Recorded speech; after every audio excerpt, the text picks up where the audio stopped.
안녕하세요. 발표를 진행하게 된 성균관대학교 화학공학과 신주환입니다. 오늘 제가 발표드릴 주제는 웨어러블 그리고 무선통신 뇌파 측정 디바이스를 중심으로 이제 이거를 이용해서 인공지능 기반의 자동화 의사결정 기계의 어떤 그 성능을 어떻게 향상시킬 수 있을까 그런 연구를 진행했습니다.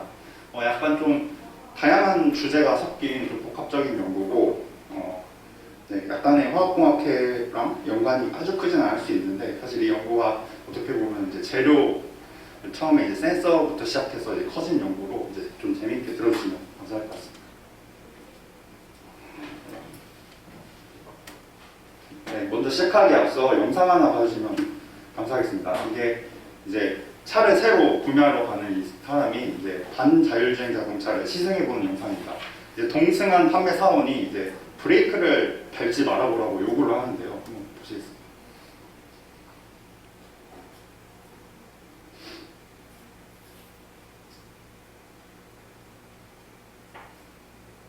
네, 이게 원래 소리가 있었는데 되게 탑승자가 되게 당황하거든요.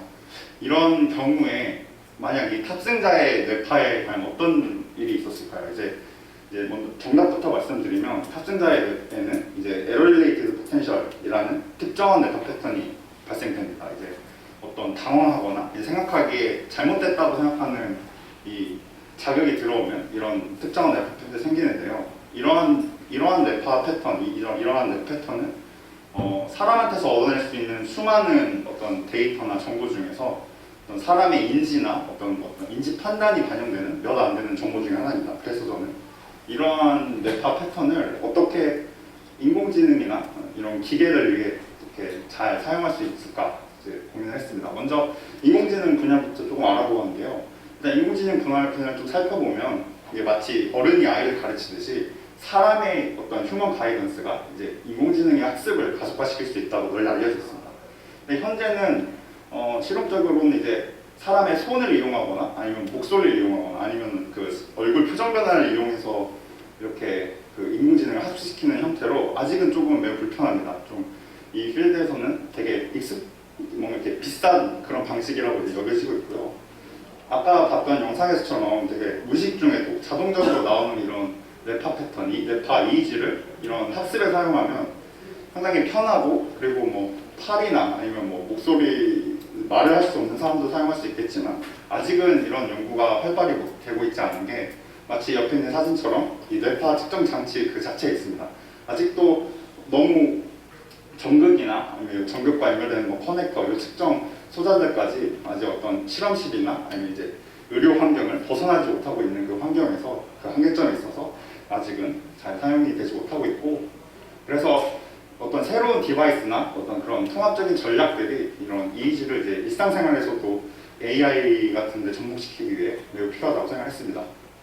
그래서 이제 제가 고안한 시스템 이제 브레인 AI 클로즈 루프 시스템이라는 시스템을 좀 설명드리겠습니다. 먼저 타겟하는 이 인공지능 기반의 기계는 항상 스스로 의사결정을 내립니다. 뭐 어디로 갈지 어떤 걸 할지 스스로 의사결정을 반복해서 내리고 이제 제가 구하는 시스템에서 사람은 그 인공지능의 의사결정을 그냥 관찰합니다. 자연스럽게. 근데 이제 옳은지 옳지 않은지 생각을 하고 이제 만약 이렇게 관찰하는 과정에 인공지능의 행동이 만약 옳지 않았다 라고 이제 생각이 들면 이제 사람의 뇌파에서는 이제 ERRP 처음에 말씀드린 에러릴레이티드 포텐셜이라는 패턴이 이제 발생이 됩니다. 그리고 이거를 이제 제가 제작한 디바이스 통해 무선으로 이제 인공지능 기반 기계에 보내주고 인공지능 그거를 수신받아서 내가 했던 그 의사결정이 잘못됐구나 인지하고 그걸 바로 수정하거나 아니면 앞으로는 그 잘못된 행동을 하지 않는 그런 방향으로 수정을 해나가는 그런 클로즈 룹을 구성하고 있습니다. 이게 무선통신 기반의 클로즈 룹 구성돼서 계속 반복하면 반복할수록 어떤 그 인공지능 기계의 성능이 계속해서 나아지는 그런 형태로 보시면 될 것 같습니다. 그리고 이제 이런 시스템을 구성하기 위해서 이제 근본적으로 이 디바이스 자체의 어떤 인프로가 상당히 중요했습니다. 일단은 당연히 높은 퀄리티의 이미지를 특정하는 게 아주 중요했고 그리고 일상생활에서도 사용할 수 있겠다라는 게 어떤 컨셉이었기 때문에 웨어러블 디자인 그리고 또 무선통신 커넥션까지 모두 이루어져야 되는 상황이었습니다. 그래서 먼저 그러니까 높은 품질의 뇌파를 측정하기 위해 일단 전극을 이런 타투라이 형태, 이제 문신 형태의 전극을 이제 선정을 하고 이제 제작을 했습니다. 이러한 정보를 선정한 이유는 사람의 피부를 보면 알 수 있는데 저희 피부가 이렇게 보시면 상당히 이제 자세히 보면 굴곡지고 그리고 아주 홈이 많습니다. 그리고 이런 홈을 전극에 완벽히 커버하지 못할 경우 상당히 큰 노이즈가 발생되고 그리고 이제 스킨과 전극 사이의 임피던스가 상당히 커지는 그런 안 좋은 결과를 이루어집니다. 그래서 이런 전극을 선정을 했고 그리고 이런 전극과 이렇게 어우러지게 그리고 연결될 수 있게 커넥터도 이제 문신 형태 커넥터를 제작하고 그리고 이제 디바이스까지 직접 설계를 하고 이제 개발했습니다. 이제 일종의 뭐 반도체 패키징 공정이라고 생각하시면 될 것 같은데 서킷 보드를 이제 개발하고 일렉트로닉스들을 마운트하고 배터리까지 포함해서 3D 프린팅한 케이스로 마무리한 이제 그런 디바이스를 구성을 했습니다. 그리고 약간의 이제 엔지니어링적인 좀 고민이 필요했는데 이렇게 제가 제작한 전극이 두께가 1마이크로 수준밖에 안 됩니다. 근데 1마이크로 되는 수준의 이 전극을 이 뒤쪽에 말단에 있는 이 와이어리스 디바이스는 거의 센티미터 아니면 1cm 다 두께까지 커지는데 이거를 다이렉트하게 연결하면 불가능합니다. 너무 얇은 거를 이렇게 리지드하고 부드럽고 얇은 거를 리지드하고 두꺼운 거에 연결하면 전극이 버티지 못합니다. 그래서 커넥팅에 대한 엔지니어링적인 그 고민이 필요했는데요. 그래서 아주 작은 전극부터 이 말단에 있는 디바이스까지 어떤 커넥터, 인터프레이터의 두께를 점진적으로 증가하는 디자인을 선택했습니다. 그래서 보시면 전극, 타투 전극, 그리고 타투 커넥터, 그리고 중간에 있는 ACF 케이블, 그리고 직접 제작한 FPCB 커넥터까지 계속 그래주얼리하게 두께가 증가해서 성공적으로 마지막 소자와 연결할 수 있었고 그렇게 통합된 소자를 이제 부착해서 뇌파 측정 성능을 이제 평가하기 시작했습니다. 일상생활에서 이제 움직이거나 그럴 때 노이즈가 과연 잘 줄어드는지 확인을 했고요. 이렇게 컬러링 돼 있는 부분이 저희 디바이스로 측정한 부분이고 이제 회색 부분이 이제 커머셜한 소자들을 구성해서 합친 시스템 디바이스인데 그래서 결국 노이즈가 많이 줄어드는 걸 확인할 수 있었고요. 그러고 이제 나아가서 처음에 했던 것들을 이제 좀 더 검증하기 위해서 저희 디바이스를 가지고 이제 P300이라는 그 에러릴레이드 포텐셜 중에 하나 피크 대표적인 피크가 잘 검출되는지 확인했습니다. 인지 실험이었고요.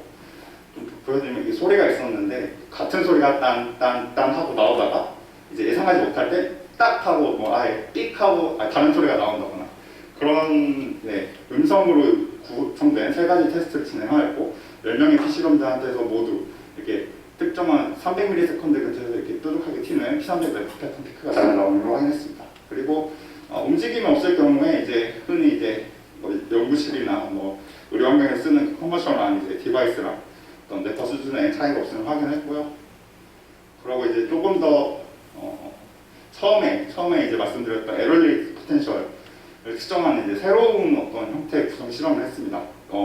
왼쪽에 보이시는 거는 이 까만 선 트랙 라인을 자동으로 인식해서 그리고 스스로 주행하는 이제 약간의 그 작은 자율주행 RC카입니다. 반자율주행 RC카고 이 차가 이 트랙을 자동적으로 따라가는데 스탑라인을 만나면 원래 그냥 멈추게 설정되어 있습니다. 그게 정상적인 행동인데 이렇게 이제 오작동 확률을 일부러 삽입했습니다. 오작동 확률을 일부러 삽입하고 멈춰야 되는데 안 멈출 때에 뇌파를 무선 통신을 통해 수신받아서 그걸 이제 데이터를 수집했습니다. 그 결과 에럴리티 포텐셜이 잘 나오는 것을 확인을 했고요. 그래서 이러한 PC 용자들한테 모여진 에럴리티 포텐셜, 이 뇌파 패턴을 이제 많이 수집해서 이걸 이제 딥러닝 모델, 분류 모델, 이게 그 인공지능 기준에서 사람의 뇌파에 이게 에럴리티 포텐셜이 있는지 없는지 판단해주는 그런 클래시피케이션 딥러닝 모델을 학습시켰고, 그래서 이거를 이제 최종적으로는 실제 이제 또 요 RC카에 학습된 그 딥러닝 분류 모델을 제작시켜서 오작동을 일으켰을 때 바로 멈추는, 뭐 일으켰을 때 더 많이 가기 전에 빨리 이게 멈추는 그런 에러, 이제 그 빠르게 이머전시하게 이제 브레이킹하는 그런 그 데몬스트레이션 하나 했고, 두 번째로는 이 갈래길을 사용해서 이 처음에 RC카에게 어떤 길로 가야 되는지에 대한 정보를 전해주지 않고 이제 전혀 모르는 거죠. 어디 길로 가야 할지 모르는 상태에서 이 저희 시스템을 계속해서 반복했을 때 만약 사용자가 원하지 않는 길로 갈 때 이제 에럴리티 포텐셜이 나와서 페널티로 작용하고 이런 루프를 계속 반복하다 보면 결국에 사용자가 원하는 길로만 가는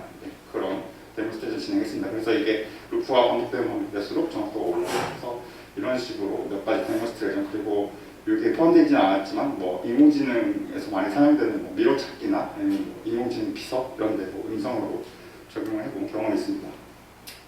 그래서 이제 조금 요약을 드리면 이제 사실 이러한 흔히 크게 말해서 브레인 머신 인터페이스라고 하는 이런 큰 연구 주제에서 생각해야 되고 고려해야 되는 그 부분들이 상당히 많습니다. 근데 이 보통 논문들이나 연구들을 보면 그거를 통합해서 이렇게 그 연구하기 힘든 실정이고, 저는 이제 한번 최대한 제가 할 수 있는 역량 안에서 많은 부분들을 케어하면서 연구를 진행해왔고, 그래서 이제 저는 이제 이렇게 타투 문신 형태 전극을 기준으로 이제 디바이스를 구성을 하고 와이어리스 그 측정 디바이스를 구성하고, 그리고 이렇게 와이어리스 환경에서 할 수 있는 이제 이전에 없었던 새로운 형태의 뇌파 측정 실험을 진행해서 이거를 이제 내장하고 여러 가지 데몬스트레이션 진행해보는 워크를 진행했습니다.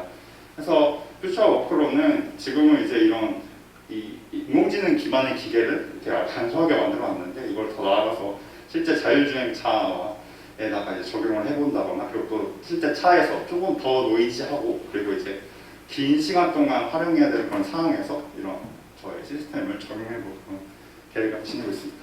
네. 여기까지 제 연구 들어주셔서 감사하고요. 이제 교수님이랑 동료분들한테 감사 인사드립니다. 감사합니다. 네, 감사합니다. 질문 있으시면 질문 부탁드립니다. 그 ROC 커브를 보면, 네. 예, 그 ROC 커브를 보면은 아직도 랜덤사에서 이렇게 막, 그러니까 이 오른쪽 아래요, 그죠? H. 네. 그 커브가 아직도 조금은 학습이 덜 된 것처럼 보이는데, 데이터 양을 몇 번이나 학습을 시켰어요? 데이터는 이제 한 300개 이상 들어왔고요. 사실 300개도 데이터 학습을 하기에는 적은 거죠. 적은 양이지만 그걸 위해서 이제 그래서 그걸 네. 늘려보시면은 더 스퀘어로 가나요? 그거는 아직 안 해보셨나요?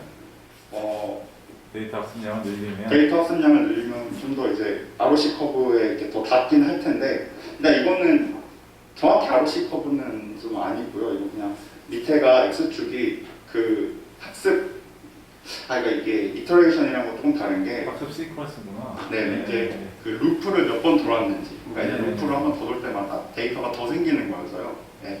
그러니까 데이터가 많으면 많아질수록 액큐러시가 이제 이 RC카가 어떤 방향인지 판단하기 좋아진다는 그런. 그 컨볼루셔널로 하셨어요?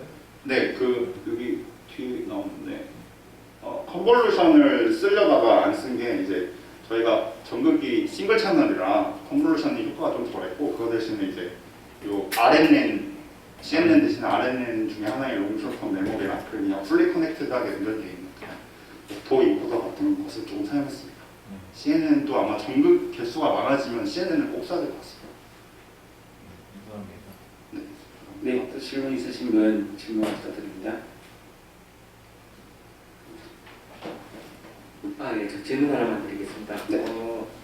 지금 기존 연구들 보니까 이제 헬멧 타입으로 연구가 주로 되고 있다가 지금 하신 걸 보니까 이제 타투의 네. 형태로 이제 하신 것 같은데요. 이제 제가 이 분야를 잘 몰라서 질문 드리는 걸 수도 있는데, 타투보다는 뭔가 패치 형태 같은 게 인체에는 더 안전성 측면에서 더 유리할 것 같은데, 네. 혹시 타투로 진행하게 되신 이유 같은 게 좀 궁금했어요. 일단 바이오 컴패더빌리티 측면에서는 이제 피부랑 맞닿아 있는 부분은 골드만이어서 크게 이제 안정성에는 문제는 크게 없었고, 선정한 이유를 말씀드리면은 처음에 그 피부가 홈이 이렇게 있고 돼 있는 그 피부의 홈을 어떻게 완벽하게 커버하냐 했을 때 그 센서의 두께가 아주 얇아질수록 되게 효과적으로 그 사용이 가능한 형태여서요. 사실 패치 형태를 사용하면 오히려 사용은 더 쉽고 어떻게 보면은 장점도 많은데, 약간 극단적으로 성능을 끌어올리기보다 타투